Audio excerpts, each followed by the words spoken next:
Bismillah ar-Rahman ar-Rahim. I welcome you to the course of Digital Image Processing, and today's topic is object representation.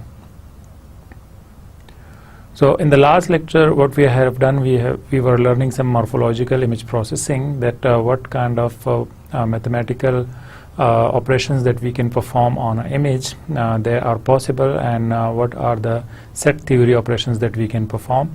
So we learned that there are most of the set theory operations that we need, we can perform it, and if we convert the image into points, then we can apply all these set theory operations.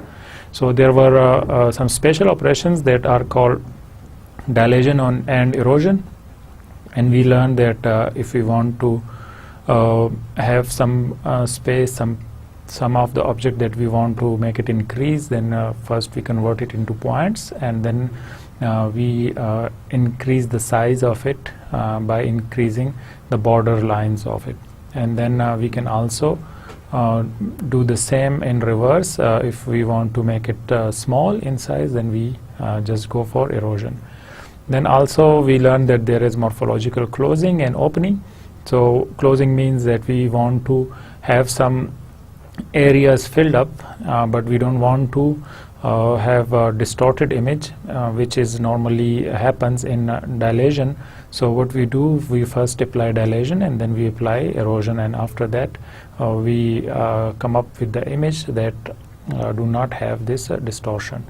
And then also there is another one which is called opening, and then in opening what we have done, that if we want to increase some size of some specific space, or if we want to remove some lines that are caused as a noise, and in that situation what we do, we first apply the erosion and then we apply the dilation. So what we do, we remove these areas and then we come up with the original image because of the dilation. And then we also learn that there is a hit and miss transformation, and in hit and miss transformation what we do normally, we want to identify the area where the object is going to be matched. So we consider this object as a points, and then after that what we do, we just make this different kind of operations, morphological operations, and based on that we combine, and we see if we remove some of the points, and after this removal we identify that there is one specific location that remains always, which is normally the center of that point which is going to be matched. So if it is matching, then we call it as a hit, and if it is not, then we call it as a miss transformation. And then we also learn that there is a boundary extraction methods, and also region filling morphological operations that we can perform. Then also we can see that if we want to extract only the connected components that in the object, that which are the points that they are connected to each other. So we start from the point which is part of the object, and then we see how many points or how many areas that are connected to that specific point. And then we also learn that if you want to make the object thinning and thickening, and this is also possible by morphological operation, and also we can take out the skeleton of the object by skeletalization. So today we will see that what is image understanding, and for image understanding what do we need? We need to represent the image. So if we want to represent the image, then there are multiple methods, but before applying this representation, what we will need to have this image segmentation. And this image segmentation we already learned it. So if we segment the image, then we can have this segmented image representation, because if we represent it, then we can understand after that what this image is and what's the details of it. So first what we do, we represent the image, but before doing that, what we need to make the segmentation part. And for segmentation we can also make the pre-processing as a noise removal. We can apply different filters, or we can make smooth the image, and all different kind of filters that we have learned So we can apply all this, and then after that we have segmentation, and then after segmentation what we do, we represent the image in some kind. So this representation can be of boundary based segmentation and region based segmentation. So once we do the segmentation, so this segmentation can be as a boundary or as a region, that what's inside this area. So it can be color or it can be texture. And then after that what we do, we make the description out of that segmented area that we want to represent. So this description can be of a boundary based segmentation based description, or it can be also region based segmentation description. So these two are depending on our description. So if we want to have description based on boundary, then for that we will need to have boundary based segmentation. So what we do, what is the representation and description means in detail. So a segmented region can be represented by boundary pixel and internal pixel. तो ये हमें पता है कि अगर हम normally image के objects को रिप्रेजेंट करना चाहते हैं, तो वो ऑब्जेक्ट्स जो हैं वो हमारे पास बाउंड्री के तौर पर आ सकते हैं, और वो जो इंटरनल एरिया है उस ऑब्जेक्ट का, उसकी बेस पर आ सकते हैं. तो अगर हम बाउंड्री की बेस पर लेंगे सिर्फ इंफॉर्मेशन, तो हमारे पास उसकी जो इंटरनल स्ट्रक्चर की इंफॉर्मेशन है वो नहीं होगी. हम सिर्फ बाउंड्री की बेस पर उसकी रिप्रेजेंटेशन करते हैं. When shape is important, boundary external representation is use. अब अगर हमने सिर्फ उसकी शेप को आइडेंटिफाई करना है, फॉर एग्जांपल हमारे पास शेप्स हैं rectangle, triangle and circle type के शेप्स हैं, तो अब हमने इन शेप्स को आइडेंटिफाई करना है कि कौन से ऑब्जेक्ट्स हैं या कितने ऑब्जेक्ट्स हैं किसी इमेज के अंदर जो कि रेक्टेंगल हैं या ट्रायंगल हैं या सर्कल हैं. तो अगर हमने सिर्फ इस शेप की बेस पर करने हैं, तो फिर हमें उनके कलर के साथ, उसके टेक्सचर के साथ कंसर्न नहीं है, और या उसकी जो फिलिंग है एरिया के उसके साथ कंसर्न नहीं है. हमें सिर्फ ये आइडेंटिफाई करना है कि कितने ऑब्जेक्ट्स हैं. तो हमें उसकी बाउंड्री की इन्फॉर्मेशन मिल जाए तो ये हमारे लिए काफ़ी होगा, और हम उसकी बाउंड्री की बेस पर उसकी रिप्रेजेंटेशन करेंगे, और फिर हम उसको आगे आइडेंटिफाई करेंगे. और अगर हमें कलर की बेस पर चाहिए, फॉर एग्जांपल हमारे पास ऑरेंज है और एप्पल हैं, और सेम इसी तरह हमारे पास मल्टीपल और फ्रूट्स हैं जो मोर लेस हमारे पास सर्कल टाइप में आ सकते हैं. तो हम अब क्योंकि सारे सर्कल टाइप में आ रहे हैं, राउंडेड शेप में हैं, तो उनकी आइडेंटिफिकेशन के लिए हमारे पास ज़रूरी होगा कि हम पहले उसको उसके इंटरनल स्ट्रक्चर को लें, जो उसके फिलिंग है उस एरियाज़ के, उनको लें, ताकि हम उसकी कलर की बेस पर आइडेंटिफिकेशन कर सकें, या हम उसके टेक्सचर की बेस पर आइडेंटिफिकेशन कर सकें. तो ये टोटली उस पर डिपेंड करेगा. तो इस वजह से ये बहुत इम्पोर्टेंट है कि हम कौन से एप्लीकेशन के लिए हम रिप्रेजेंटेशन करना चाह रहे हैं. अगर हमारी एप्लीकेशन ऐसी है जिसमें हमें बाउंड्री की इंफॉर्मेशन इम्पोर्टेंट है हमारे लिए, तो हम फिर सिर्फ उससे रिलेटेड उसकी रिप्रेजेंटेशन करेंगे. और अगर जहाँ पर हमारे लिए ज़रूरी है कि जो इंटरनल स्ट्रक्चर चाहिए हो हमें, तो हम फिर उसकी रिप्रेजेंटेशन जो है उस बेस पर करते हैं. So the description of region is based on the representation. For example, a boundary can be described by its length. तो हम डिस्क्रिप्शन अब किसको कहते हैं कि अगर रिप्रेजेंटेशन तो हमने उसको कर दी कि बाउंड्री की बेस पर रिप्रेजेंटेशन हो गई या उसकी इंटरनल स्ट्रक्चर की बेस पर हो गई, तो डिस्क्रिप्शन क्या होगी कि हम उसकी जो रिप्रेजेंटेशन जो हमने की है उसको हम कैसे डिस्क्राइब कर सकते हैं, हम उसको कैसे बता सकते हैं कि ये क्या है. अगर हमने बाउंड्री की बेस पर डिस्क्रिप्शन की है, तो ये बाउंड्री की इंफॉर्मेशन एक्चुअली क्या है, ये उसकी लेंथ है, ये उसकी वेड्थ है, या ये उसकी शेप को रिप्रेजेंट कर रहा है, तो शेप उसकी कैसे है, वो हम कैसे रिप्रेजेंट कर रहे हैं, तो ये हमने उसकी डिस्क्रिप्शन बतानी है. कि फॉर एग्जांपल हमारे पास एंगल्स की इंफॉर्मेशन हम ले रहे हैं, तो वो एंगल की इंफॉर्मेशन हम बताते हैं कि ये शेप के एंगल्स हैं, जो हम ऑब्जेक्ट ले रहे हैं उसके एंगल्स हैं. अगर हम उसके डिस्टेंस को ले रहे हैं कि कितने साइज़ है उसका, तो हम वो बता देते हैं, तो ये उसकी डिस्क्रिप्शन हो जाएगी. Features selected as a descriptors are usually required to be as extensive as possible to variations in scale, transaction and rotation. अब जब हम ये डिस्क्रिप्शंस ले रहे होते हैं तो इसको हम फीचर्स भी कह सकते हैं कि ये हमारे उस ऑब्जेक्ट के फीचर्स हैं, उसके प्रॉपर्टीज़ हैं, उसके खुसूसियात हैं कि ये इस ऑब्जेक्ट के क्या हमारे पास फीचर्स हो सकते हैं. तो वो फीचर्स जो हैं वो स्केल, ट्रांजैक्शन और रोटेशन को मद्देनज़र रखते हुए होने चाहिए, ताकि अगर तो एक ऑब्जेक्ट का स्केल, वो इमेज जो हम दूर से ले रहे हैं तो वो ऑब्जेक्ट जो है वो स्मॉल हो सकता है, लेकिन जब हम उसकी रिकग्निशन करना चाह रहे हैं और हमने एक इमेज दी तो अगर उस इमेज में वो ऑब्जेक्ट जो है क्लोज है कैमरे के तो उसका साइज़ बड़ा होगा. तो क्या हम उसकी रिकग्निशन उस लिहाज से कर सकेंगे कि अगर साइज़ में डिफरेंस आ रहा है या अगर रोटेशन में डिफरेंस है, वो इमेज जो है एंगल उसका डिफरेंट है या ऑब्जेक्ट किसी और एंगल में पड़ा हुआ है, अगर हम इमेजेस एक लेते हैं और दूसरे के उसके साथ कंपेयर करना चाहते हैं तो उसके लिए वो फीचर्स जो हैं वो इस तरीके से होने चाहिए कि जब हम उसको आपस में मैच करें तो वो मैच होने के लिए उसमें स्केल, ट्रांजिशन एंड रोटेशन के इश्यूज हमारे पास ना आए या वो उसको बेयर कर सकें उस चेंजेस को. तो हम इन डिस्क्रिप्शंस को नॉर्मली हम फीचर्स में कन्वर्ट करते हैं, क्योंकि डिस्क्रिप्शंस जो हैं वो बहुत ज़्यादा हो सकती हैं, बहुत ज़्यादा साइज़ में हमारे पास डिस्क्रिप्शंस आ सकती हैं.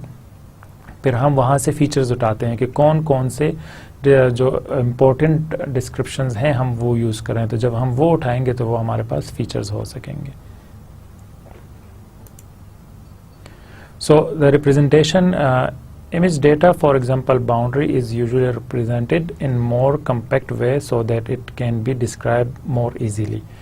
जब हम रिप्रेजेंटेशन करते हैं किसी भी ऑब्जेक्ट की, अगर हम बाउंड्री की करते हैं तो हम उसको बहुत कम्पैक्ट वे में रिप्रेजेंटेशन करते हैं. मतलब ये हुआ कि हम उसकी ज़्यादा डिटेल्स नहीं बताना चाहते ताकि हम उसकी एक्सप्लेनेशन बड़ी इजी सी कर सकें. हम अगर बहुत ज़्यादा लेंथी एक्सप्लेनेशंस देंगे तो फिर उनके कंपैरिजन जो है वो बहुत ज़्यादा डिफ़िकल्ट हो जाएगा, उस पर बहुत ज़्यादा टाइम लगेगा. क्योंकि जब हम इमेज कंपैरिजन करेंगे या हम ऑब्जेक्ट रिकग्निशन करेंगे तो उस सिचुएशन में हमारे पास इशू ये आएगा कि अगर हमने एक एक इमेज की बहुत ज़्यादा डिस्क्रिप्शंस दी हुई हैं या उसकी जो रिप्रेजेंटेशन है वो इतनी लेंथी है कि फिर हम उससे जब डिस्क्रिप्शंस ले रहे हैं वो भी बहुत ज़्यादा लेंथी आ रहे हैं, तो हम उनकी कंपैरिजन पे हमारे लिए बहुत ज़्यादा प्रोसेसिंग टाइम लगेगा. तो skeletonization, that is the process that reduces the boundary of the region to a graph which is single pixel thick, often pre-codes other representation schemes, and it is therefore discussed first. तो हम पहले क्या करते हैं कि हम स्केलेटनाइजेशन की बात करते हैं, क्योंकि स्केलेटनाइजेशन का मतलब ये है कि हम उस ऑब्जेक्ट के बाउंड्रीज की इंफॉर्मेशन ले रहे हैं और वो इंफॉर्मेशन जो है वो 1 पिक्सल पर बेस्ड कर रहा है. मतलब हम उसकी बहुत ज़्यादा डिटेल नहीं लेना चाह रहे. उसकी वजह यह है कि हम जब कंपैरिजन करेंगे तो वो बहुत इजीली हमारे पास हो जाएगा. तो हम जब रिप्रेजेंटेशन की बात करते हैं, क्योंकि हम पहले रिप्रेजेंटेशन की बात करेंगे फिर उसके बाद उसकी डिस्क्रिप्शन की बात करेंगे, तो रिप्रेजेंटेशन में हमें पहले बहुत कम रिप्रेजेंटेशन चाहिए होगी ताकि फिर हम उसको ईज़िली डिस्क्राइब कर सकें. सो हम पहले स्केलेटन या उसके स्ट्रक्चर जो है बेसिक हम उसकी बेस पर लेंगे. तो वो उनमें से हमारे पास बहुत सारे मेथड हैं. जो सबसे पहला इम्पोर्टेंट मेथड है हम उसको देखते हैं, वो है चेन कोड्स के नाम से. तो assumption thinning algorithm already applied to each pixel. हम ये एज्यूम करते हैं कि जो हमारे पास ऑब्जेक्ट आ रहा है उसका स्केलेटन जो आ रहा है वो ऑलरेडी बहुत थिन सिचुएशन में है, वो ऑलरेडी 1 पिक्सल की उसकी विड्थ आ रही है हमारे पास. तो अगर हम ये एज्यूम करते हैं तो फिर हम इनकी रिप्रेजेंटेशन कैसे करेंगे. अगर एक ऑब्जेक्ट है और उसका स्केलेटन हमारे पास आ गया तो अब हम उसको रिप्रेजेंट कैसे करेंगे वो मेथड अब हम देखेंगे. तो उनमें से एक मेथड है chain code. Generation of chain code follows the boundary in the anti clockwise direction and assign a direction to the segmented between successives. अब हम करते क्या हैं कि हम सिंपली एंटी क्लॉकवाइज बाउंड्री के ऊपर ट्रैवर्स करते जाते हैं और उसके जो डायरेक्शंस हैं हम उनको नोट करते जाते हैं। तो बाउंड्री पे किसी एक पॉइंट से हमने स्टार्ट किया और फिर हम उसकी डायरेक्शंस को नोट करते जाते हैं और वो जो नोट कर रहे हैं हम उसको एज अ नंबर नोट करते जाते हैं और जब तक कि हम उस एरिया में वापस नहीं आ जाते। So what are the difficulties in this chain code algorithm? Noise changes the code. अब अगर कहीं पर नॉइज़ आ रहा है हमारे पास बॉर्डर के ऊपर तो वहाँ पर टोटली हमारे रिजल्ट जो हैं डिफरेंट आ जाएंगे। तो नॉइज़ के लिए बहुत ज़्यादा सेंसिटिव है। सेकंड है pixel code generation generally very long. जब हम पिक्सल कोड जनरेट करते हैं बाउंड्री की बेस पर तो वो नॉर्मली काफ़ी लेंथी होते हैं और उसकी वजह यह है कि जब हम हर एक डायरेक्शन लेंगे उसकी तो वो बहुत ज़्यादा डिटेल्स आ जाती हैं। तो अब इसका हल क्या है? हल ये है कि हम लिमिटेड कर लें उसको, जो डायरेक्शंस हैं वो हम लिमिटेड कर लें। So solution is resample the boundary using a large grid spacing new boundary represented by 4 और 8 डायरेक्शनल चेन कोड। तो हम ये कर सकते हैं कि बजाय इसके कि हम हर एक डायरेक्शन को लें, हम सिर्फ 4 डायरेक्शन में इंफॉर्मेशन लेते हैं या 8 डायरेक्शनल चेन कोड में लेते हैं। इसका मतलब क्या हुआ? इसका मतलब ये हुआ कि अगर हम 4 डायरेक्शनल में उसकी रिप्रेजेंटेशन करना चाहते हैं तो हम सिंपली क्या करेंगे कि 0 1 अगर हमारे पास कोई ऑब्जेक्ट है, फॉर एग्जांपल ये हमारे पास ऑब्जेक्ट है, अगर हम इस डायरेक्शन में लेना चाहते हैं इसकी इंफॉर्मेशन तो वो हम उसको 0 काउंट करते हैं। जब हम इस डायरेक्शन में लेना चाहेंगे तो उसको 1 काउंट करेंगे। जब इस डायरेक्शन में होगा तो वो 2 आ जाएगा हमारे पास और जब हम इस डायरेक्शन में होंगे तो ये 3 आ जाएगा। तो हम 4 डायरेक्शनल में ले सकते हैं इंफॉर्मेशन, लेकिन अगर हमारे पास फॉर एग्जांपल कोई इस तरह की शेप हो तो इसके लिए हमने चूंकि यहाँ पर डिफाइन नहीं किया होगा तो वो किसी एक में लाई करेगा, तो इस वजह से 4 डायरेक्शनल वहाँ पर फिर सक्सेसफुल नहीं होगा। इस सिचुएशन में हम क्या करेंगे कि हम 8 डायरेक्शनल ले लेते हैं। 8 डायरेक्शनल में क्या होगा कि एग्जैक्टली इसी तरह जो भी इस डायरेक्शन में हमने इंफॉर्मेशन ले ली है तो हम इसको 0 काउंट कर लेते हैं और इसको हम 3 काउंट कर लेते हैं, ठीक है, और इसको हम सिंपली हमारे पास 5 आ जाएगा।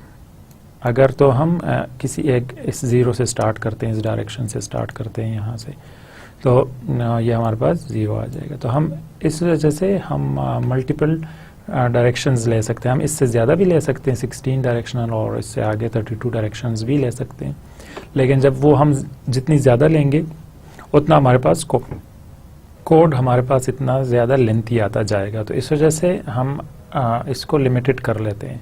सो chain code represent a boundary of a connected region and its moves are defined as with 4 direction and with 8 directional chain code method. अब हम इसको कैसे अप्लाई करते हैं?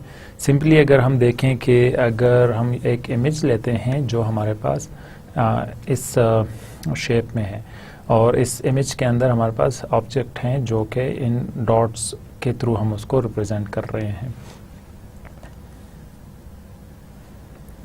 अब हम इन डॉट्स के थ्रू इसको रिप्रेजेंट कर रहे हैं, तो अगर हम इनकी रिप्रेजेंटेशन जो है वो 4 हमारे पास जो डायरेक्शनल चेन कोड है उसके थ्रू करना चाह रहे हैं, 4 डायरेक्शनल चेन कोड के थ्रू करना चाह रहे हैं, तो वो हमारे पास बिल्कुल सिंपल यहाँ पर आ जाएगा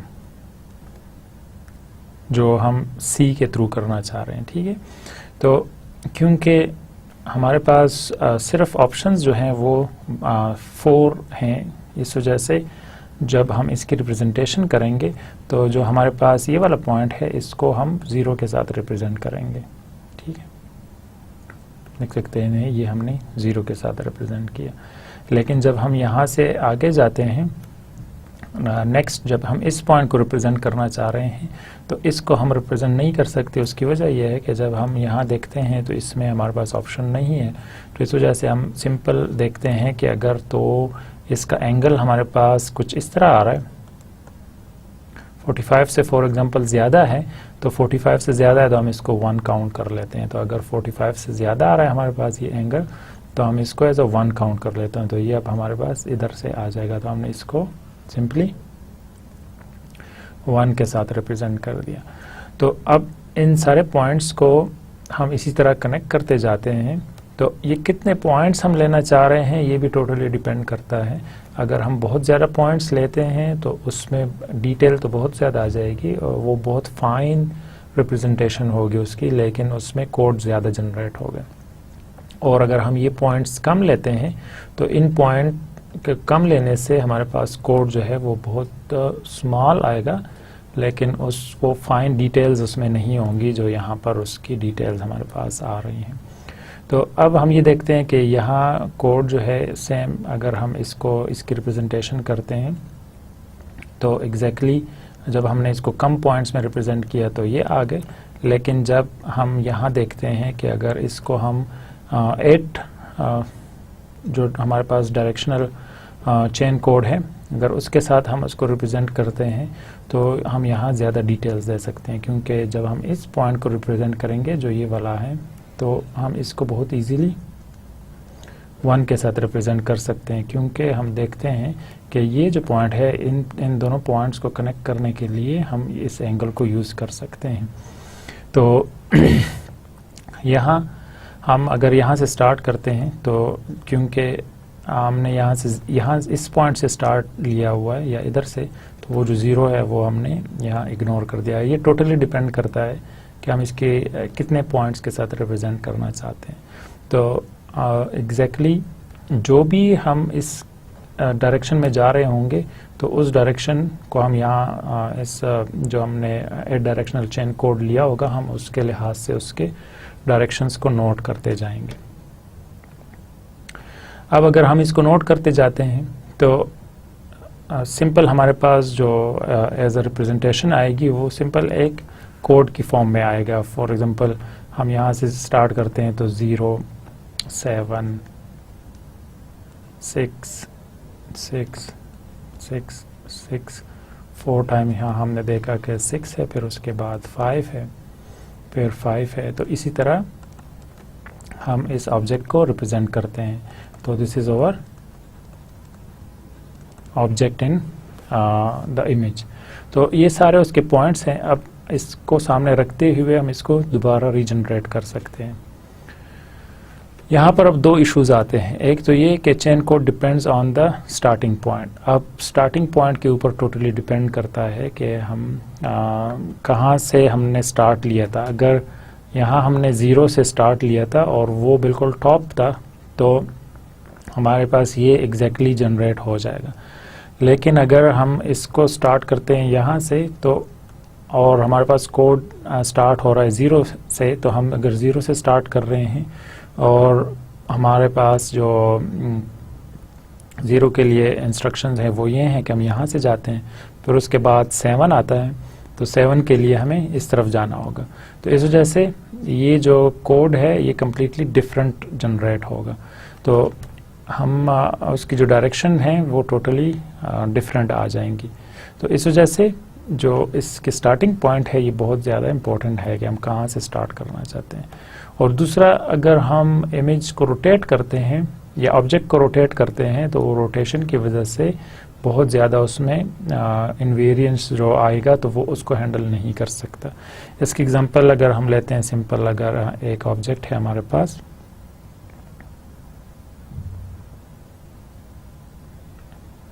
हम इस ऑब्जेक्ट को लेते हैं, ठीक है, और इसके लिए अगर हम सिंपल कोड जनरेट करना चाहते हैं और हम इसको 8 डायरेक्शनल कोड को कॉपी करते हैं कि अगर हम इसको यूज़ करना चाह रहे हैं तो इस सिचुएशन में हमारे पास कोड के लिए सिंपल हम स्टार्ट करते हैं किसी एक पॉइंट से। अगर हम यहाँ से स्टार्ट करते हैं तो यहाँ से अगर हम स्टार्ट करेंगे तो इस डायरेक्शन में जाने के लिए हमारे पास आ जाएगा 0 और इस डायरेक्शन में जाने के लिए हमारे पास आ जाएगा 2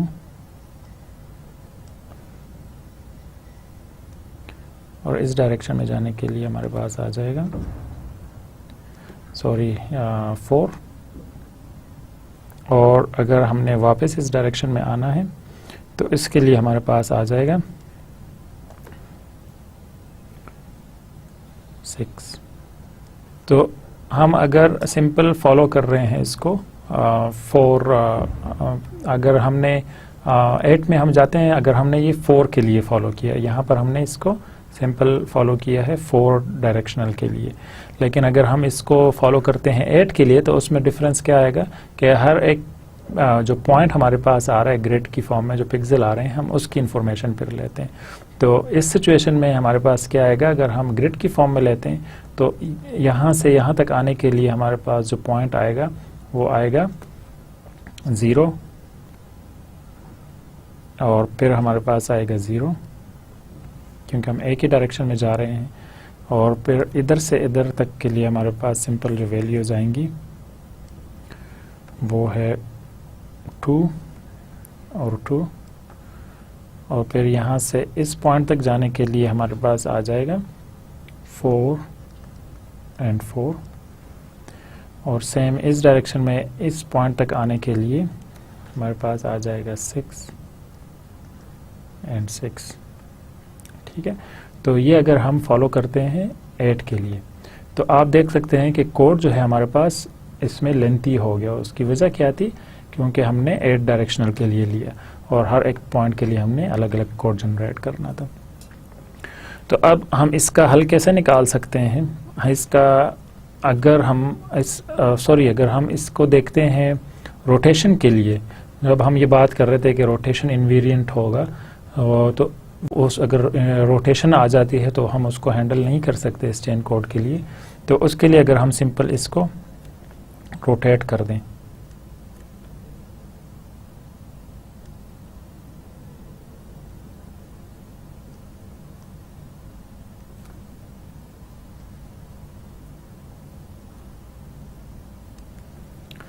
तो ये हमने क्या किया, इसको हमने इस डायरेक्शन में रोटेट कर दिया।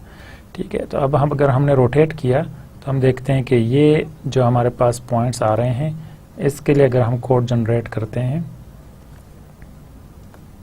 अगर हम 8 डायरेक्शनल को लेते हैं तो उसके लिए कोड क्या आएगा, हम अगर यहाँ से स्टार्ट करते हैं, ये हमारे पास स्टार्टिंग पॉइंट है, तो हमारे पास जो वैल्यूज़ आएंगी वो आएगा 7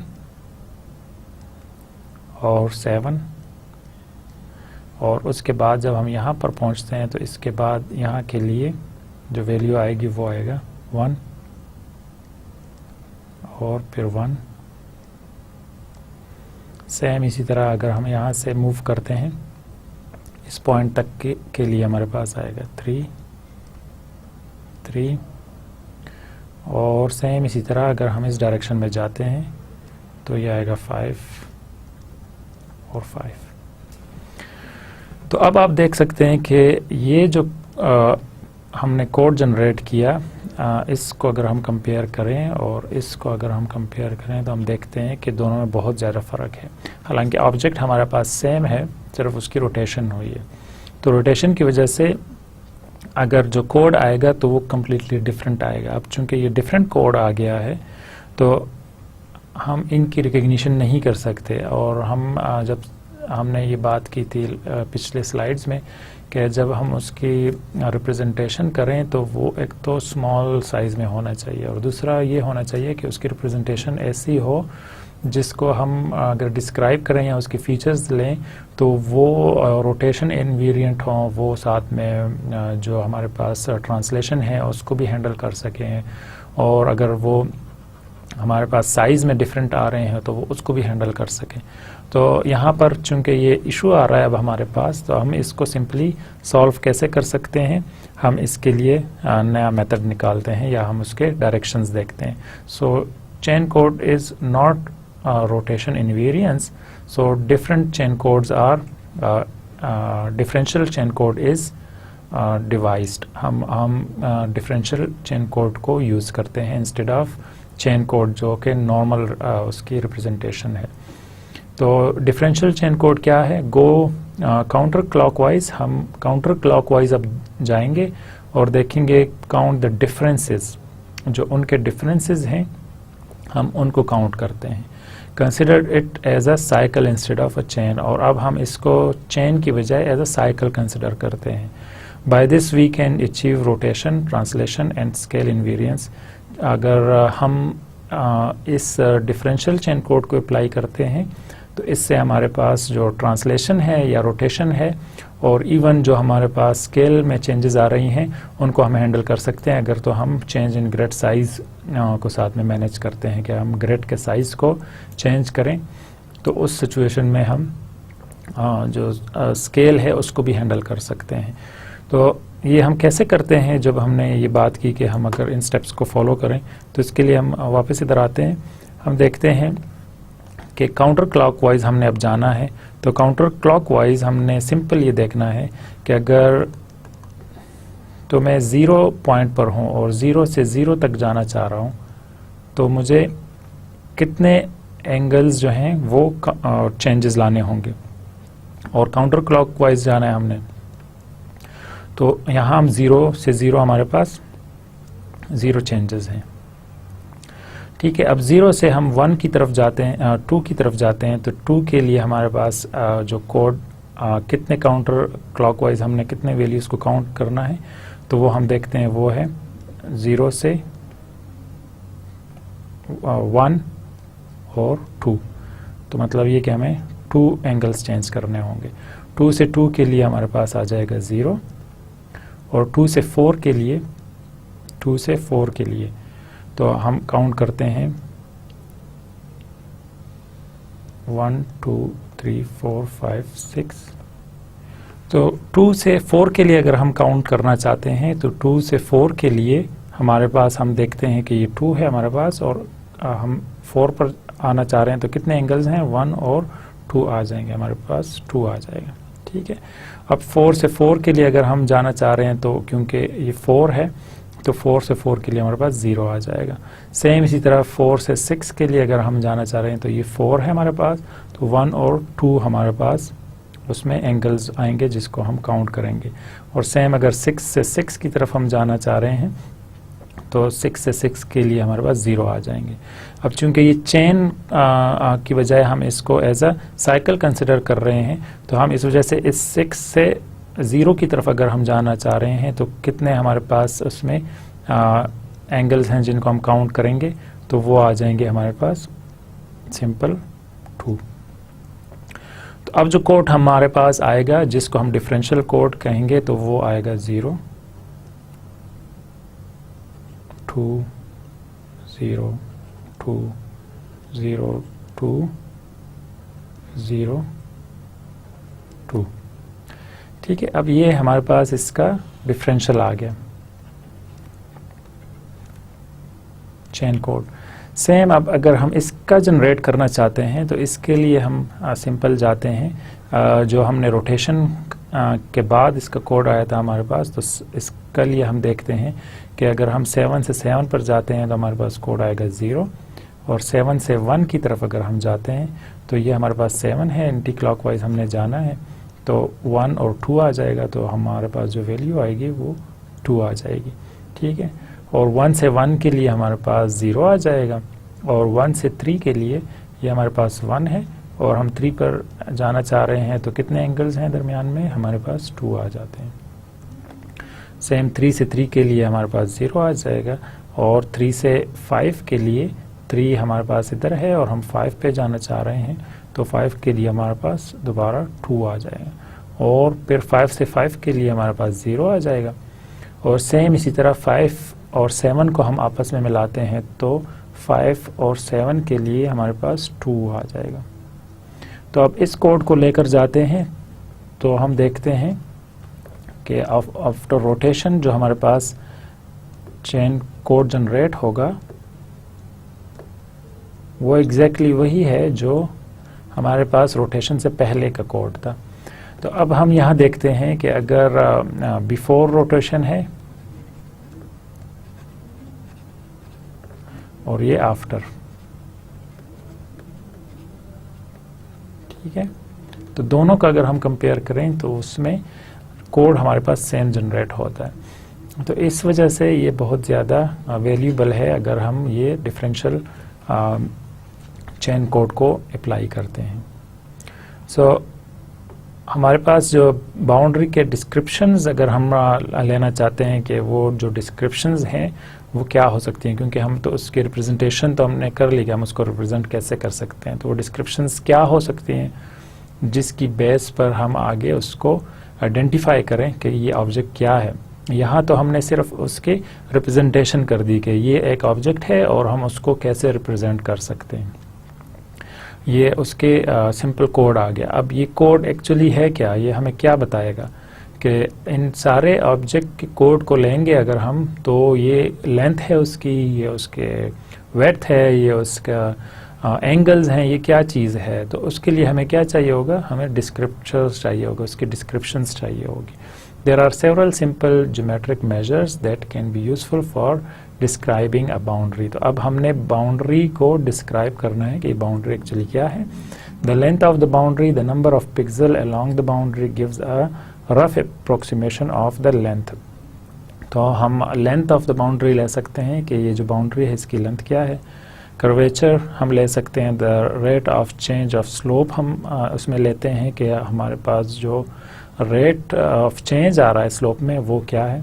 the measure to measure a curvature accurately at a point in a digital boundary is difficult. तो हम अगर कर्वेचर आइडेंटिफाई करना चाहते हैं डिजिटल इमेजेस के अंदर तो वो थोड़ा सा डिफ़िकल्ट होता है। Difference between the slope of adjacent boundary segments is use as a descriptor of curvature and the point of the intersection of segments. तो यहाँ पर हम सिंपल क्या करते हैं कि जो एडजेसेंट बाउंड्रीज़ हैं उसके डिस्क्रिप्शंस का जो कर्वेचर है हम उसको लेते हैं और उसका जो डिफरेंस है वो हम आइडेंटिफाई करते हैं point of interaction of this segment. अब हमने जब ये बात की कि हम शेप्स को, जो ऑब्जेक्ट्स हैं उनको रिप्रेजेंट कर सकते हैं, तो रिप्रेजेंटेशन के बाद हम उसकी डिस्क्रिप्शन लेते हैं। तो वो डिस्क्रिप्शन जो है अगर उसको हम वेरिएंस रखते हैं, वो एक ख़ास सीक्वेंस में नहीं है, तो वो हमारे लिए काफ़ी ज़्यादा इश्यूज जनरेट कर लेते हैं। तो हम उनको कैसे एक सीक्वेंस में लाएंगे, हमारे पास कोई ऑर्डर होना चाहिए उसका। So to understand the object we can use this code to identify the object, not from the color or texture, only from the boundary. How do we do it? Consider the code to be circular and choose the starting point in such a way that the sequence represents the smallest integer.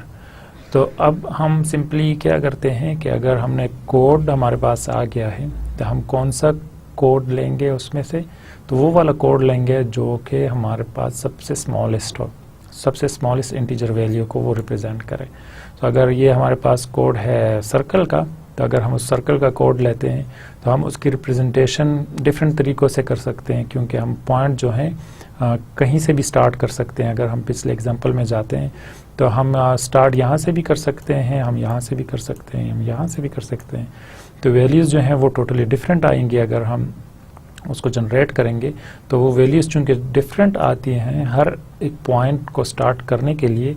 अगर हम for example ये हमारे पास 1 है, 3 0 2 हम यहाँ से start करते हैं। अगर हम 3 से स्टार्ट करेंगे तो फिर क्या होगा, 0 2 और फिर उसके बाद ये वाला 1 इधर आ जाएगा, ठीक है। तो अगर हम 0 से स्टार्ट करते हैं तो 2 1 3 आ जाएगा। अगर हम 2 से स्टार्ट करते हैं तो 2 1 3 0 आ जाएंगे। तो अगर हमारे पास 4 डिजिट्स हैं तो 4 डिजिट्स के लिए हमारे पास 4 ऑप्शंस आएंगी कि हम उसको इन 4 में से किसी एक से स्टार्ट कर सकते हैं। तो हमें कौन सी वैल्यू लेनी होगी, हमें वो वैल्यू लेनी है जिसका इंटीजर नंबर सबसे कम हो, सबसे स्मॉलेस्ट हो। हम देख सकते हैं कि ये सबसे स्मॉलेस्ट वैल्यू है इन सब को कंपेयर करें तो हम सिंपल इसको यूज़ करेंगे आगे। So the shape number are used normally. The shape number of boundary is defined as the first difference of smallest magnitude. तो हम smallest magnitude लेते हैं किसी भी पॉइंट का। फर्स्ट डिफरेंस जो है हम उसको काउंट करते हैं। अगर ये हम देखते हैं कि ये एक ऑर्डर ऑफ 4 हम किसी ऑब्जेक्ट के लिए ले रहे हैं तो वो 0 3 2 1 आ जाएंगे, तो ये उसका चेन कोड आ जाएगा। और अगर हम ऑर्डर ऑफ 8 लेते हैं तो ऑर्डर ऑफ 8 के लिए हमारे पास सेम हम इसको रिप्रेजेंट करते हैं 0 3 2 2 एंड 1। सॉरी, ये ऑर्डर ऑफ 6 के लिए अगर हम यूज़ करते हैं तो हम उस पॉइंट को 6 पॉइंट्स के साथ रिप्रेजेंट कर सकते हैं। तो हम देखते हैं कि अगर हम उसका डिफरेंस लेते हैं तो the shape number of boundary is defined as the first difference of smallest magnitude. The order n of the shape number is defined as the number of digits in its representation। हम उसकी representation कितने numbers के साथ करना चाहते हैं totally उस पर डिपेंड करेगा। तो यहाँ हम देखते हैं कि शेप ऑफ ऑर्डर 4 है हमारे पास। तो शेप ऑफ ऑर्डर 4 के लिए हम जो उसकी रिप्रेजेंटेशन है वो सिंपल किस ऑर्डर में कर सकते हैं। ये फिर हमारे पास ऑर्डर ऑफ 8 है इस इमेज के अंदर। यहाँ पर हमारे पास 4 में है, यहाँ पर हमने उसकी रिप्रेजेंटेशन 8 की कर दी। तो 8 के लिए हम मल्टीपल वैल्यूज़ ले सकते हैं उसके लिए। आगे हम रिप्रेजेंटेशन और कौन से मेथड्स के साथ कर सकते हैं, और बहुत सारे मेथड्स हैं। चंद एक को हम थोड़ा सा लाइटली देखते हैं, उसकी डिटेल ज़्यादा नहीं देखेंगे क्योंकि बहुत ज़्यादा डिस्क्रिप्शंस हैं, रिप्रेजेंटेशंस हैं सॉरी उसकी। तो हम हर एक को थोड़ा सा आइडिया उसका ले लेते हैं कि उसको कैसे हम उसकी रिप्रेजेंटेशन कर सकते हैं। Polygon approximation to represent the boundary by straight line segment and close path become a polygon. The number of straight line segment use determine the accuracy of the approximation. तो हम नंबर ऑफ स्ट्रेट लाइंस लेते हैं, segments उसमें लेते हैं कि वो उसकी एक्यूरेसी को, उस अप्रोक्सीमेशन हम उसकी लेते हैं। Only the minimum required number of sets necessary to preserve the needed shape information should be used. Minimum parameter polygons की डिफिनीशन अगर हम देखते हैं तो उसके लिए हम सबसे minimum requirement number of sides जो है हम उसको लेते हैं। A large number of side will only add noise to the model। अगर हम साइड का जो साइज़ है अगर हम वो ज़्यादा लार्ज लेते हैं तो उसमें नॉइज़ आने के पॉसिबिलिटीज़ हैं। तो मिनिमम पैरामीटर पॉलीगॉन हमारे पास किस तरह काम करता है उसका हम उसको यूज़ करते हैं। Imagine the boundary as a rubber band and let it shrink. तो हम बाउंड्री को as a rubber band consider करते हैं और उसको देखते हैं कि वो जितना पॉसिबल हो, जितना श्रिंक हो सके उतना हम उसको श्रिंक करते हैं। तो ये अगर हमारे पास एक ऑब्जेक्ट है और ये उसकी बाउंड्री है तो हम देखते हैं कि कितने इसमें ऑब्जेक्ट के जो कितने पिक्सेल्स हैं जो इसको रिप्रेजेंट कर सकते हैं। ठीक है, तो वो सारे बाउंड्रीज हम बाउंड्री के जो पिक्सेल्स हैं हम उनको कंसिडर कर लेते हैं। तो ये हमारे पास ऑब्जेक्ट के वो इनक्लोज सेल्स आ गए जिसके अंदर हम इसको रिप्रेजेंट कर सकते हैं जो कि ओरिजिनल इमेज है। अब हम करते क्या हैं कि ये क्योंकि शेप की ओरिजिनल शेप है तो हम इसको जिस तरह हमारे पास रबर होता है पहले वो लूज होगा और फिर हम उसको टाइट कर लेते हैं। तो जब हम टाइट करेंगे तो सबसे कम जो उसकी मिनिमम पैरामीटर्स कितने हैं जिसको हम यूटिलाइज कर सकते हैं तो हम उसको लेंगे, क्योंकि ये यहाँ से आप देख सकते हैं कि जो हमारे पास ये एरिया है ये बिल्कुल स्ट्रेट हमारे पास इसके सेल्स आ रहे हैं। तो हम इसकी ये डिटेल जो हम यहाँ पर इसका जिगजैग जो आ रहा है बजाय इसके कि हम इसको रिप्रेजेंट करें तो हम इसको स्ट्रेट लाइन में रिप्रेजेंट कर देंगे ताकि वो सबसे कम रिप्रेजेंटेशन उसकी हो। तो हम इसको स्ट्रेट कर देंगे। अब हम आगे देखते हैं कि अगर हम इसी लाइन को, इसकी जो ये इन्फॉर्मेशन है अगर हम इसको स्ट्रेट कंटिन्यू करते जाते हैं तो ये लाइन जो यहाँ पर इसकी डिटेल थी वो बिल्कुल स्ट्रेट आ जाएगी। सेम इसी तरह हम इसको यहाँ पर इसकी रिप्रेजेंटेशन जो है जो यहाँ पर राउंडेड शेप में हम उसको स्मॉल में कर लेते हैं। तो ये हम इस वजह से करते हैं कि जो मिनिमम उसके पैरामीटर पॉलीगॉन्स हैं उसको यूटिलाइज किया जाए।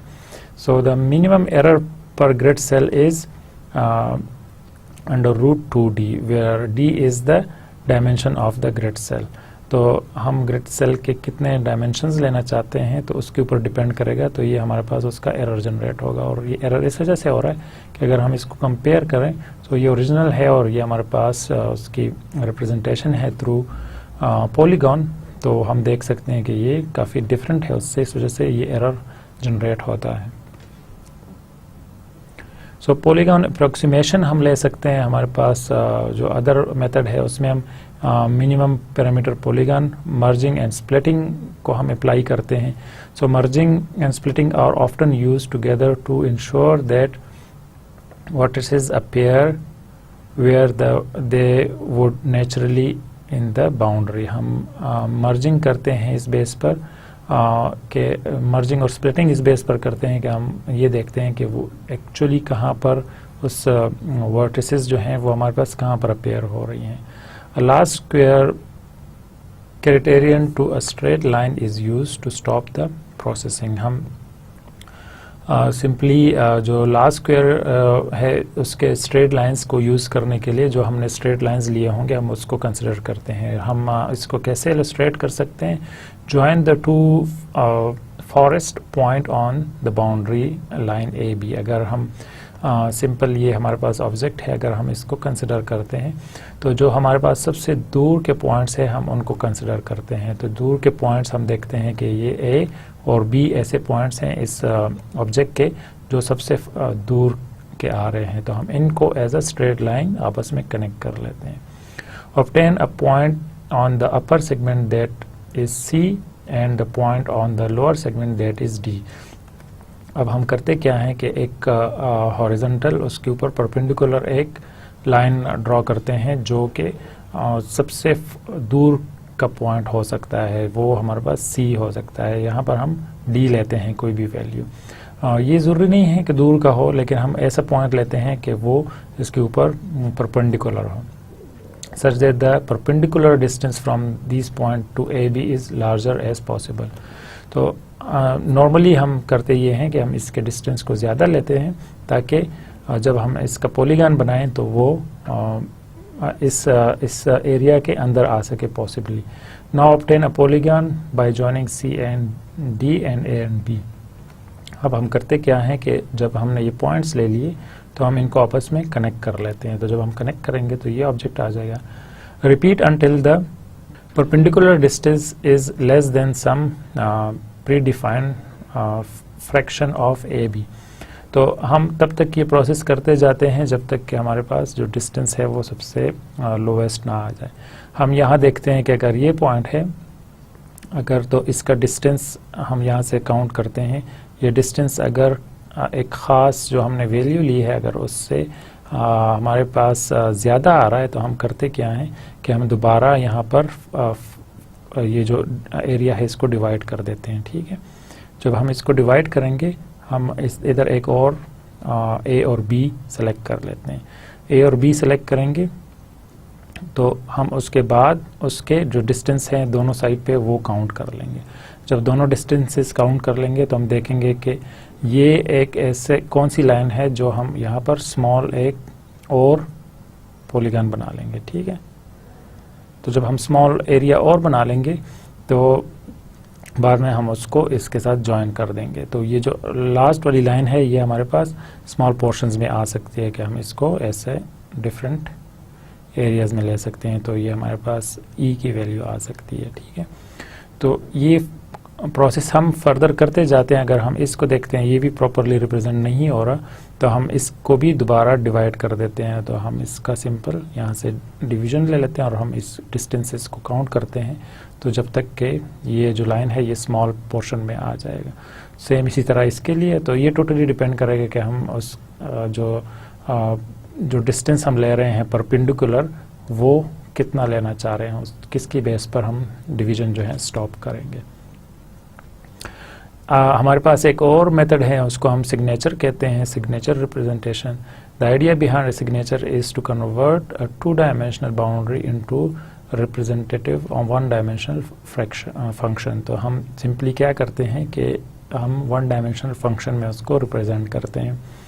आर को हम लेते हैं, अगर हम प्लॉट करना चाहते हैं आर थीटा को तो हमारे पास दो डिफरेंट किस्म के ऑब्जेक्ट्स हैं और इन दो ऑब्जेक्ट्स को हम रिप्रेजेंट करना चाहते हैं. तो R is the distance from centroid of boundary to boundary point. हम सेंटर पॉइंट को ही लेंगे और आर उसका डिस्टेंस आ जाएगा. तो हम ये डिस्टेंस लेते हैं और theta angle with the positive x axis. तो हम सिंपल ये डिस्टेंस ले लेते हैं, तो ये हमारे पास r की वैल्यू आ जाएगी और फिर हमारे पास जो एंगल है हम उसको काउंट करना शुरू करते हैं और वो एंगल हमारे पास सिंपल एक्स एक्सिस में हमारे पास आएगा। तो ये थीटा आएगी एक्स एक्सिस पर और r की वैल्यू हमारे पास इस डायरेक्शन में आएगी। तो ये जितना इसका साइज़ ज़्यादा होगा, अगर तो ये ज़्यादा है तो ये पॉइंट हमारे पास फर्दर अवे आएगा। अब चूंकि ये एक सर्कल है और एक ही हमारे पास उसमें चेंजेस जो आ रही हैं वो बिल्कुल कांस्टेंट आ रही हैं, तो जब हम इसको कन्वर्ट करेंगे तो ये एक स्ट्रेट लाइन में आएगा अगर सर्कल को कन्वर्ट करते हैं। और अगर हम रेक्टेंगल लेते हैं तो रेक्टेंगल में हम देखते हैं कि ये जो एंगल है ये चेंज होता जा रहा है और एक पॉइंट आता है जो कि बिल्कुल कॉर्नर का आ जाता है, तो हम उस कॉर्नर पर पहुंच जाते हैं। फिर उसके बाद दोबारा ये जो एंगल है ये कम होना शुरू होता है और फिर एक एरिया आता है जिसमें ये दोबारा बढ़ना शुरू हो जाएगा। ठीक है, तो यहाँ पर बढ़ना शुरू हो जाता है और यहाँ हम कम हो जाते हैं। तो इस वजह से जब हम इसको रोटेट करेंगे तो हम देखते हैं कि ये लो होगा और फिर जब कॉर्नर पर हम आते हैं इस कॉर्नर पर तो ये हमारे पास दोबारा एंगल इसका बढ़ जाता है, मैक्सिमम आ जाएगा। तो इस तरह हम देखते हैं कि इसकी रिप्रेजेंटेशन जो है हम सिंपल वन डायमेंशन में कर सकते हैं। Translation invariant but not rotation और स्केल इनवेरिएंट। अगर हम इसको मूव कराते हैं, फॉर एग्जांपल ट्रांसलेशन कराते हैं इसकी किसी और एरिया में, तो उस सिचुएशन में ये एग्जैक्टली सही काम करेगा, लेकिन अगर हम रोटेशन और स्केल में चेंजेस लाते हैं तो उस सिचुएशन में ये काम नहीं करेगा। तो इसका हल क्या है? Normalisation of rotation. हम जो रोटेशन कर रहे हैं उसकी नॉर्मलाइजेशन करते हैं। Choose the starting point as the farthest point from the centroid. हम जो फर्देस्ट पॉइंट है हम वहाँ से स्टार्ट करते हैं। अगर हम इस एंगल में देखते हैं तो ये फर्देस्ट पॉइंट होगा जहाँ से हम स्टार्ट करेंगे। और choose the starting point as a point on the major axis that is the farthest from the centroid. तो ये हम नॉर्मलाइजेशन का मतलब यहाँ हम ये लेंगे कि अगर हमने इस एग्जैक्टली सेम इसी तरह का दूसरा है इमेज, अगर हमने इन दोनों को मैच करना होगा तो उसके लिए ज़रूरी होना चाहिए कि इन दोनों के आपस में प्रॉपर्टीज सेम हो। तो हम कैसे उसको हम जब स्टार्ट करेंगे तो स्टार्ट हम उसका उस पॉइंट से लेंगे जो फर्देस्ट हो, जो दूर का हो, ताकि जब हमें ये पता हो कि जब हम इन दोनों को कंपेयर करेंगे तो दोनों के ये जो पॉइंट्स हैं सबसे दूर के थे, तो अगर उसकी कंपैरिजन करेंगे तो फिर हम उसकी पॉसिबिलिटी होगी। तो इसको हम नॉर्मलाइज कहेंगे। तो signature are invariant to location but will depend on rotation and scaling. Starting at the point furthest from the reference point or using the major axis of the region can be used to decrease dependencies on the rotation. तो ये हमने already discuss किया और हम scale invariance के लिए क्या कर सकते हैं? Can be achieve by either scaling the signature function to fixed amplitude और by dividing the function values by the standard deviation of the function. तो हम इसका हल इस तरह निकाल सकते हैं। फिर हम उसके बाद फोरियर डिस्क्रिप्टर्स देख सकते हैं। हमने ये देखा कि हम अगर रिप्रेजेंटेशन करना चाह रहे हैं तो हम मुख्तलिफ और भी बहुत सारे तरीके हैं, हम सिंपल उसके रिप्रेजेंटेशन कर सकते हैं। और अब हम थोड़ा सा उसकी बाउंड्री की जो डिस्क्रिप्शंस हैं उनको डिटेल से देखते हैं कि हम डिस्क्रिप्शंस उसकी कैसे कर सकते हैं। तो एक मेथड उसमें है फोरियर ट्रांसफॉर्मेशन का। This is way of using the Fourier transform to analyse the shape of the boundary. The xy coordinate of the boundary are treated as the real and imaginary part of the complex number. तो हम यहाँ पर x और y coordinates जो हैं उसको imaginary part के तौर पर कंसिडर करते हैं, जो हमारे पास फोरियर ट्रांसफॉर्म की सिचुएशन में उसका complex number आता है।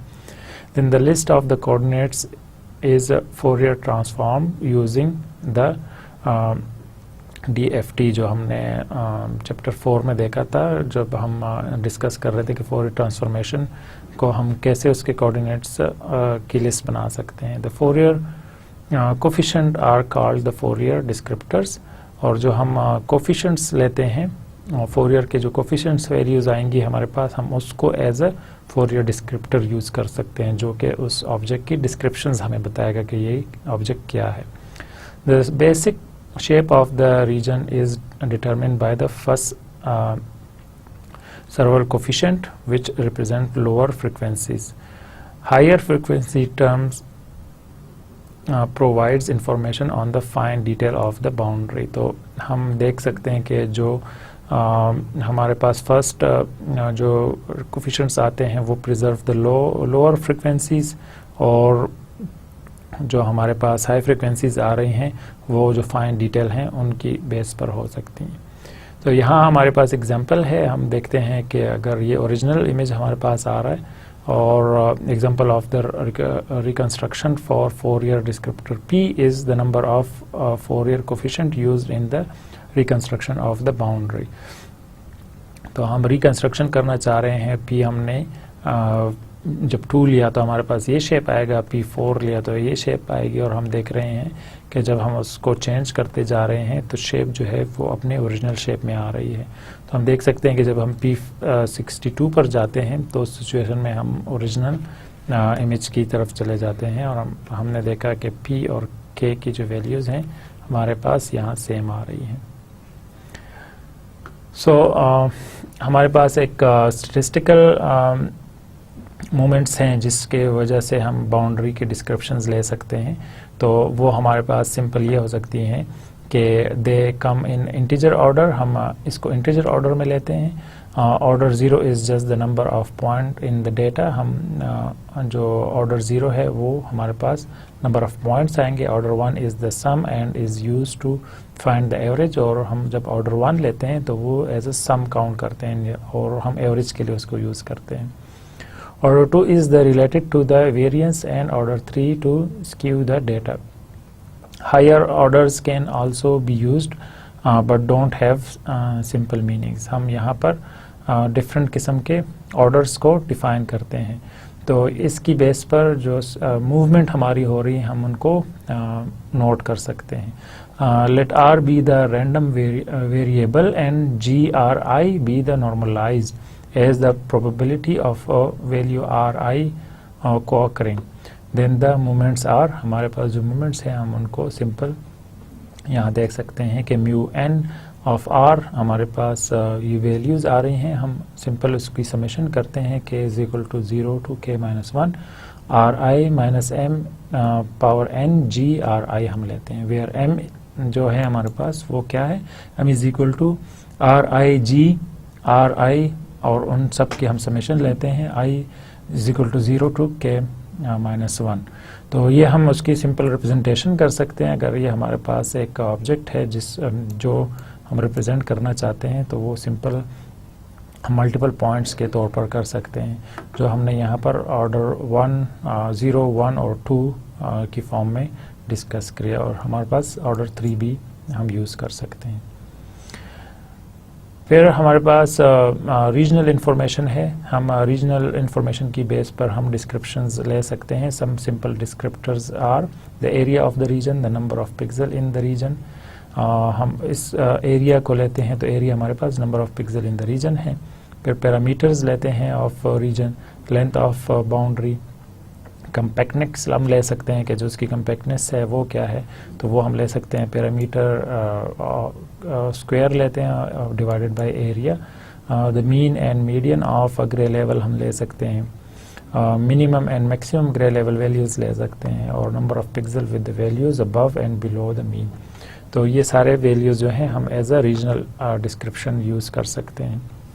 यहाँ हम देखते हैं कि अगर हमने रीजनल डिस्क्रिप्शन देखनी हो तो हम कैसे उसको ले सकते हैं कि अगर ये हमारे पास ओरिजिनल इमेज है जिसमें सैटेलाइट इमेज है जिसमें हम लाइट्स को मेजर करना चाह रहे हैं कि कितने मेजर लाइट्स हैं हमारे पास, तो हम सिंपल अगर 1 की बेस पर ले रहे हैं तो ओरिजिनल फ्रॉम टॉप 1 जो है हमारे पास उसमें 0.20 रेशो ऑफ द लाइट पर रीजन टू टोटल लाइट्स आ रहे हैं.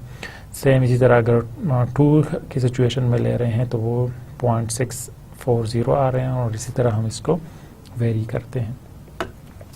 फिर इसके बाद हमारे पास आ जाएगी टोपोलॉजी. हम उसकी टोपोलॉजी अगर लेना चाह रहे हैं किसी भी फिगर की, ऑब्जेक्ट की, study of the properties of figure that are affected by the deformation.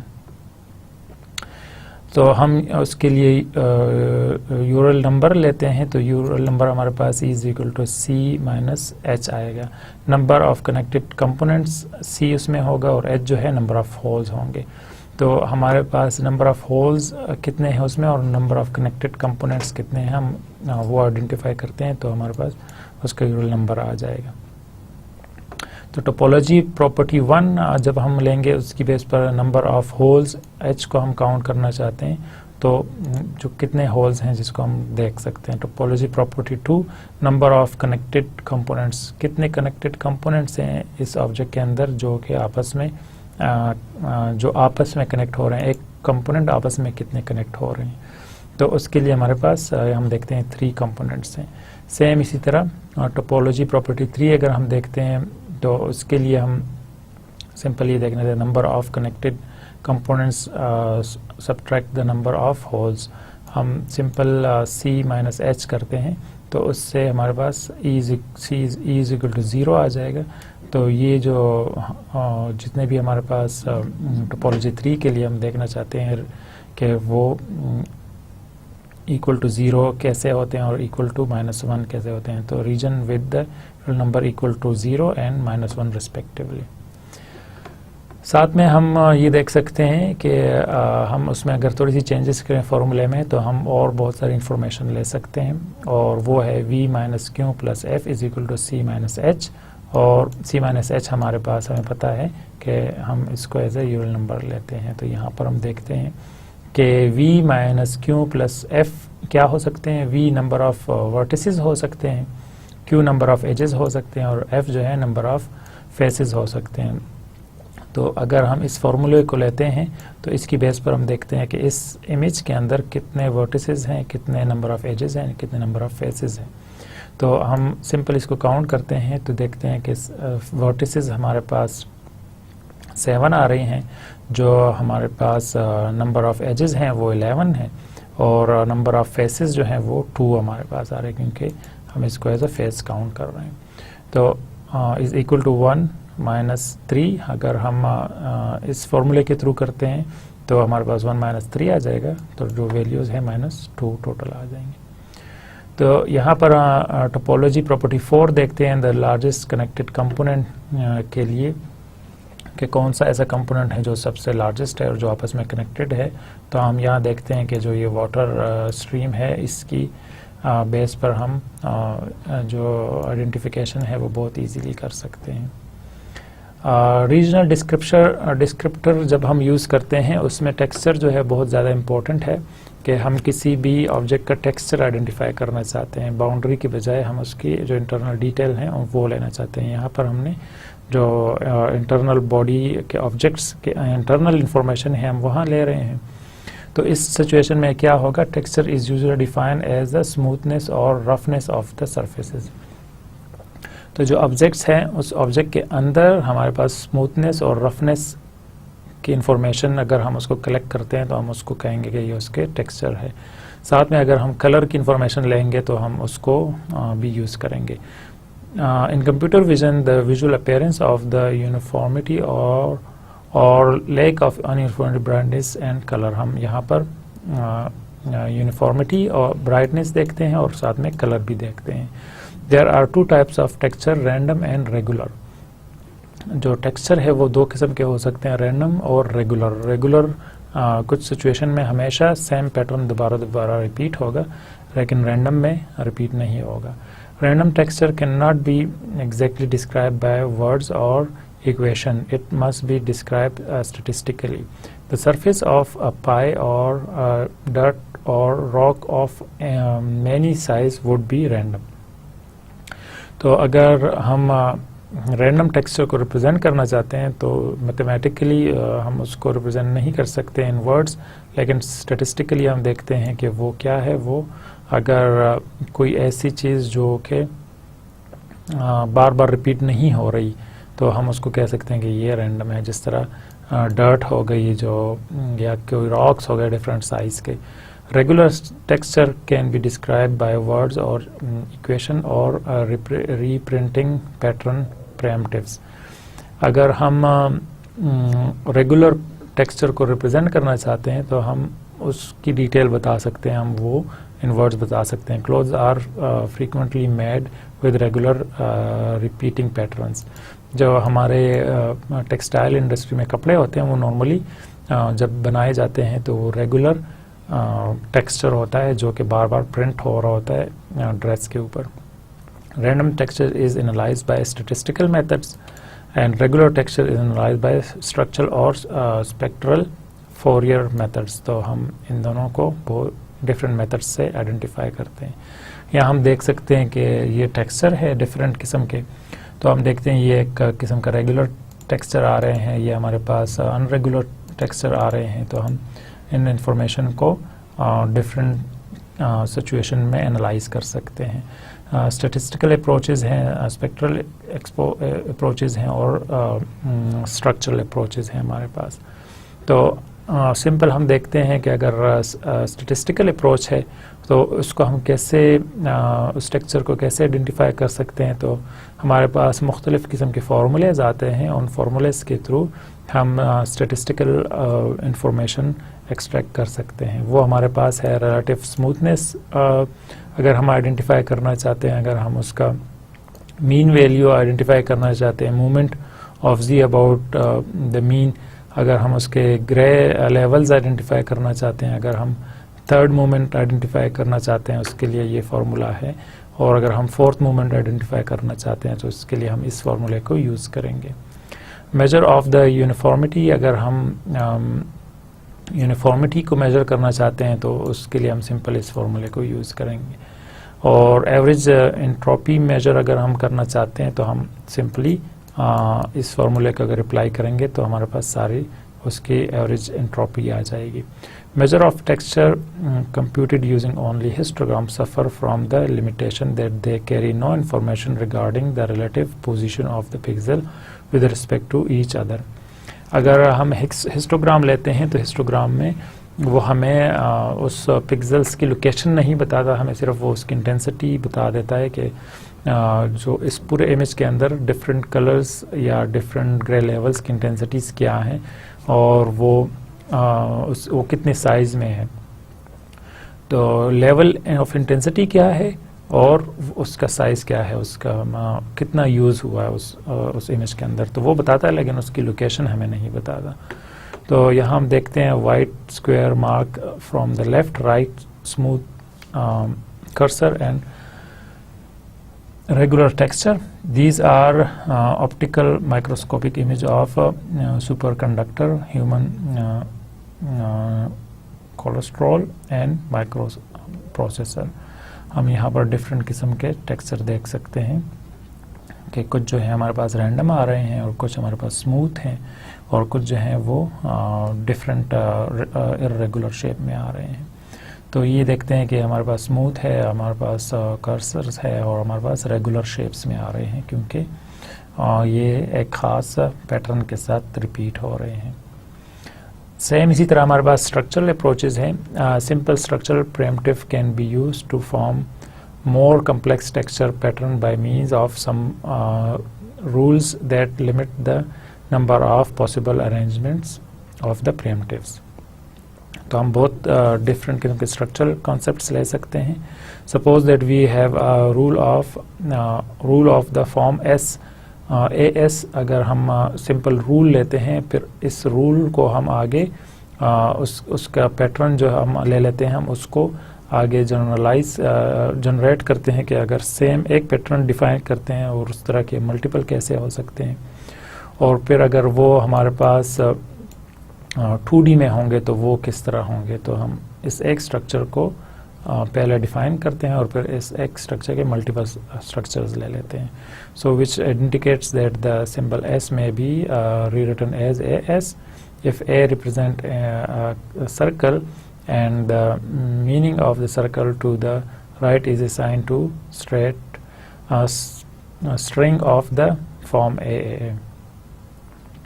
तो स्पेक्ट्रल अप्रोचेज़ हमारे पास जो उसके बेसिक डिस्क्रिप्शंस हैं हम उसको डिफाइन करते हैं। There are features of Fourier spectral that is useful for texture.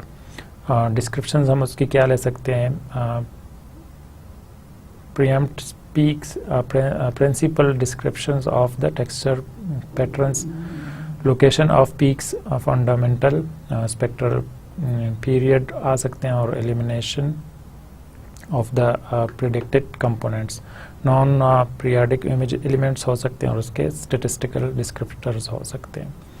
तो ये हमारे पास स्पेक्ट्रल अप्रोचेस के 2 डायमेंशन के लिए अगर हम उसका पैटर्न के स्पेक्ट्रल इंफॉर्मेशन लेना चाहते हैं तो नॉन रैंडम के लिए हम सिंपल फोरियर ट्रांसफॉर्म यूज़ करते हैं, और if useful for expert spectral in terms of polar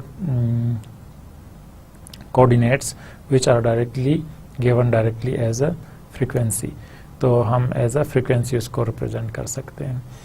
तो अगर हमारे पास एक इमेज है तो हम उसको simple as a frequency represent कर सकते हैं, जिससे हमारे पास उसकी स्पेक्ट्रल इंफॉर्मेशन आ सकती है. इमेज शोइंग पीरियोडिक टेक्सचर, ये हमारे पास उसका टेक्सचर आ रहा है, पीरियोडिक शेप में है, एक ख़ास शेप है जो बार बार रिपीट हो रही है, और फिर उसका स्पेक्ट्रम हमने ले लिया.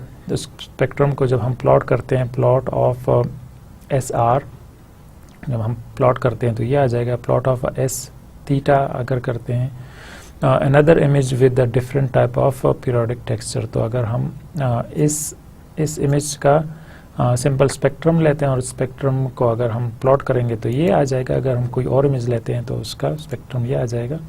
तो हम इसको बहुत इजीली कंपेयर कर सकते हैं. तो आज के लेक्चर को हम यहाँ पर कंक्लूड करते हैं, और आज हमने डिफरेंट किस्म की इमेज अंडरस्टैंडिंग के लिए देखा कि हम इमेज को रिप्रेजेंट कर सकते हैं, और रिप्रेजेंटेशन जो है वो बाउंड्री बेस हो सकता है और रीजन बेस हो सकता है. और फिर सेम इसी तरह अगर हम उसने उसके डिस्क्रिप्शंस बतानी हो कि ये जो रिप्रेजेंटेशन है ये क्या है, उसकी डिटेल क्या है, तो हम वो भी बाउंड्री बेस और रीजन बेस दोनों तरीक़ों से कर सकते हैं. तो आज के लेक्चर को हम यहाँ पर कंक्लूड करते हैं. इंशाल्लाह नेक्स्ट लेक्चर में और डिटेल से टॉपिक देखेंगे. अल्लाह हाफिज़.